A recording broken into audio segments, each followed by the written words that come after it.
शांति। आज 29 नवंबर 2021 की बाबा की साकार मुरली है। मुरली के महावाक्य है, मीठे बच्चे, दुनिया में भल और किसी का डर नहीं रखो, लेकिन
दैवी गुण धारण किए सतयुग में जा नहीं सकते, तो अपने से पूछना है कि कहाँ तक हमने दैवी गुण धारण किए हैं। दैवी गुण धारण करना माना रावण पर जीत पाना। कहते हैं राम राज्य था तो एक राम ने तो राज्य नहीं किया होगा, प्रजा भी तो होगी। यहाँ राजा रानी तथा प्रजा सब रावण पर जीत पा रहे हैं, दैवी गुण धारण कर रहे हैं। दैवी गुणों में खान पान, बोलना करना सब शुद्ध पवित्र होता है। हर बात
जो नहीं पढ़ते उनको नास्तिक कहा जाता है। और बाप कहते हैं शास्त्र पढ़ते पढ़ते सब नास्तिक बन पड़े हैं। यह बातें बच्चों को अच्छी तरह समझानी चाहिए कि भारत जब सतो प्रधान था तो उसको स्वर्ग कहा जाता था। वही भारतवासी 84 जन्म लेते लेते अब पति तमो प्रधान बने हैं। अब फिर पावन कैसे बने? बाप कहते हैं मुझे याद करो तो सतो प्रधान पावन बन जाएंगे। और कोई भी देहधारी को याद नहीं करो, किसको गुरु नहीं बनाओ। कहा जाता है गुरु बिना घोर अंधियारा। ढेर के ढेर गुरु हैं परंतु सब अंधियारे में ले जाने वाले हैं। बाप कहते हैं ज्ञान सूर्य जब आए तब घोर अंधियारा दूर हो। सन्यासी भल पावन बनते हैं परंतु जन्म तो विकार से लेते हैं ना। देवी देवता तो विकार से पैदा नहीं होते।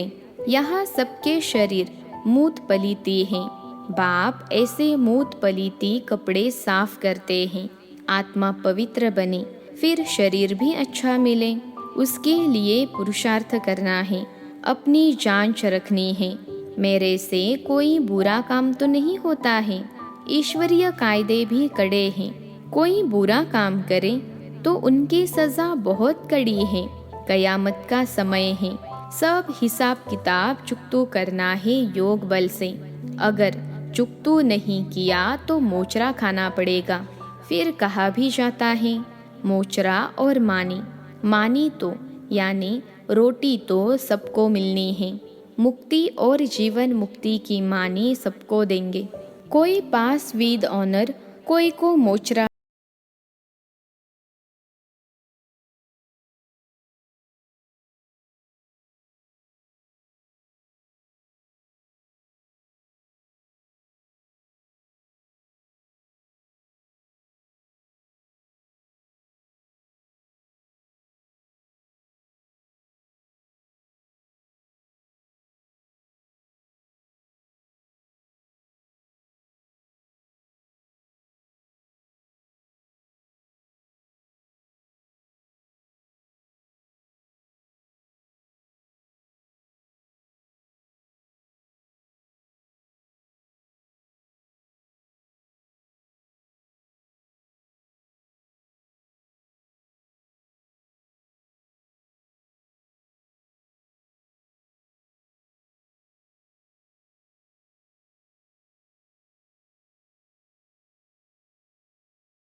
तुम्हारा बहुत जन्मों के भी अंत का जन्म है।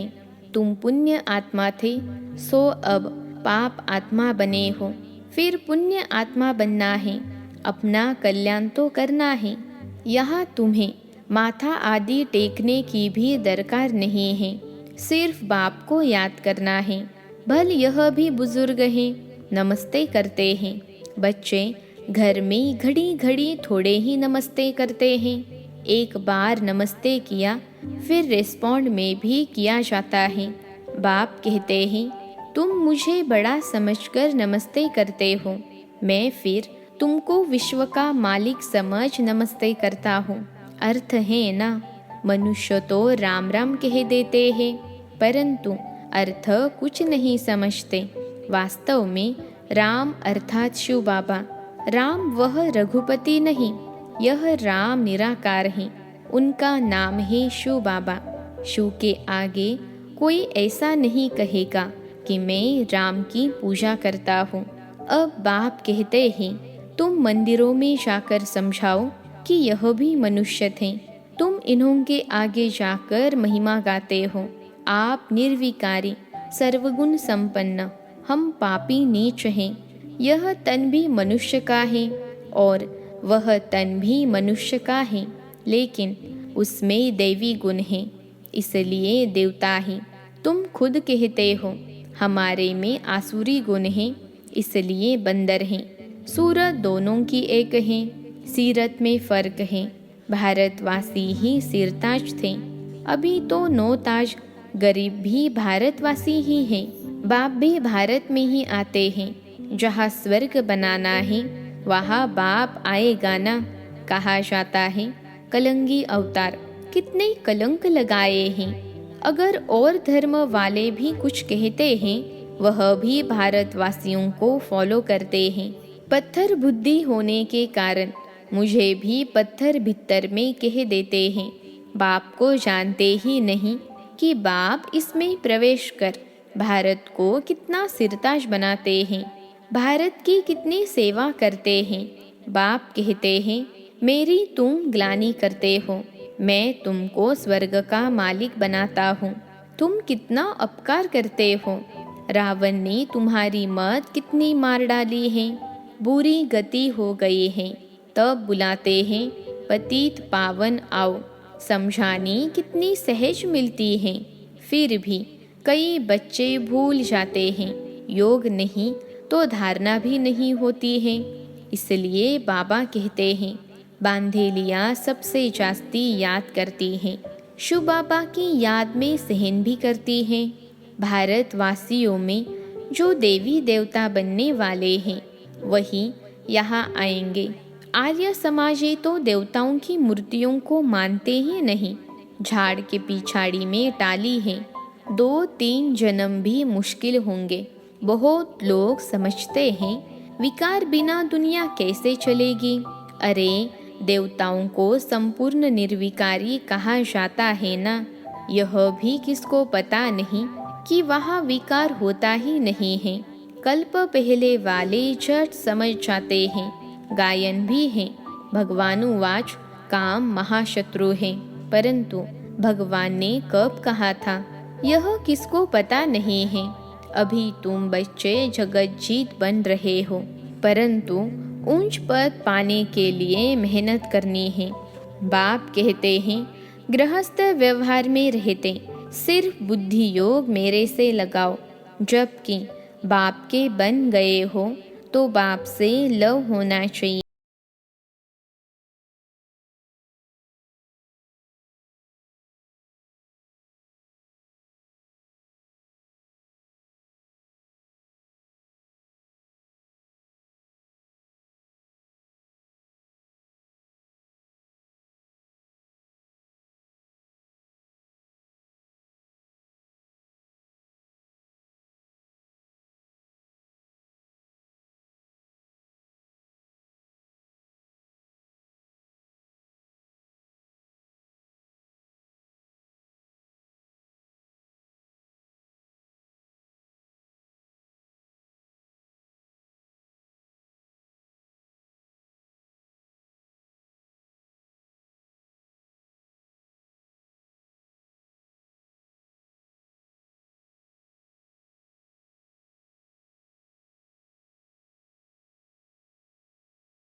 ओम शांति।